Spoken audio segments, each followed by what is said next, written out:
অনেক দিন ধরেই পাকিস্তানি পেশোয়ারি বিফ রান্নার রেসিপিটা মোবাইলে আসতেছিল, ভাবতেছিলাম রান্না করে খাবো।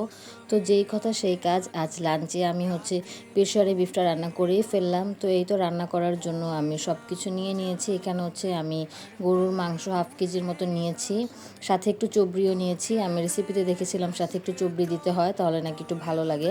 তো দেন রসুন, পেঁয়াজ, টমেটো, আলু, কাঁচামরিচ আর সবগুলোই আমি সুন্দর করে ধুয়ে ছিলে পরিষ্কার করে নিয়েছি। আর অবশ্যই একটা ঘি দিতে হবে এবং রান্নার শেষে ধনেপাতা দেওয়ার জন্য কেটে রেখেছি। তো আমি রান্নাটা শুরু করে দিলাম। ফার্স্টে আমি ঘি দিয়ে দিলাম, আর ঘিয়ের মধ্যে আমি গরুর মাংসটা একটু ভেজে নিব, যাতে গরুর মাংস যে একটা র ফ্লেভার রয়েছে সেটা জানি না আসে। যেহেতু এখানে কোনো মশলা ইউজড হবে না, খুব কম পরিমাণে মশলা দেওয়া লাগবে, এই কারণে আমি টমেটো, আলু এগুলো সব ভেজে নিয়ে দেন এর মধ্যে আমি পরিমাণ মতন পানি দিয়ে দিলাম দমে রাখার জন্য। আর এর মধ্যে কিন্তু আমি একটু গোলমরিচের গুঁড়া আর সাথে একটু আদা কুচিও দিয়ে দিয়েছি, বাট ভিডিও ক্লিপটা নিতে একদমই ভুলে গিয়েছিলাম।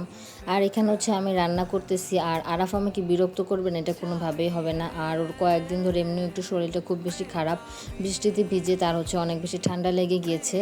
আর এই তো আমি রান্না করতেছিলাম, আর আমার ছেলে আর আমার হাজব্যান্ড বলতেছিল আম্মু পুরা রুমে স্মেল ছড়িয়ে গিয়েছিল। তো আমি পেশোয়ারি বিফ রান্না করার কথা শুনে আমার হাজব্যান্ড বলল এটা তো পরোটা দিয়ে খেতে খুব বেশি ভালো লাগে। তো এই কারণে বাসায় আমরা বানিয়ে নিলাম। তো আমি বানিয়ে দিয়েছি, দেন আমার হাজব্যান্ড আমাকে সুন্দর করে ভেজে দিচ্ছিল, কারণ আমি ঘেমে আমার অবস্থা একদম খারাপ হয়ে গিয়েছিল। তো আমি বানিয়ে রেখেছি, সে আমাকে একটু হেল্প করতেছে। তো বাসায় থাকলে টুকটাক একটু হেল্প করে আর কি। আর এরই মধ্যে আমার মাংস রান্নাটাও কমপ্লিট হয়ে গিয়েছে। আর শেষে আমি একটু ধনেপাতা দিয়ে দিলাম। আপনারা চাইলে দিতে পারেন কিংবা স্কিপও করতে পারেন। আমি তো খুব বেশি ভয় পাচ্ছিলাম যে স্মেলটা তো ভালো বের হয়েছে, বাট খেতে কেমন হবে জানি না। আর এই তো এখানে আমি আমার হাজব্যান্ডকে দেওয়ার জন্য সুন্দর করে একটু ডেকোরেশন করে নিলাম। তো দেন তার থেকে রিভিউ শুনি আমার রান্নাটা কেমন হয়েছে। তো এই তো তাকে ফার্স্টে আমি দিয়ে দিলাম। আমি কিন্তু তেমন ভালো রান্না করতে পারি না, বাট ভিডিও দেখে টুকটাক একটু রান্না করার চেষ্টা করি। তো দেখি আমার হাজব্যান্ড কি বলে, তার কাছে কেমন লেগেছে, আমি কি পারফেক্টলি পেশোয়ারি বিফটা রান্না করতে পেরেছি কিনা।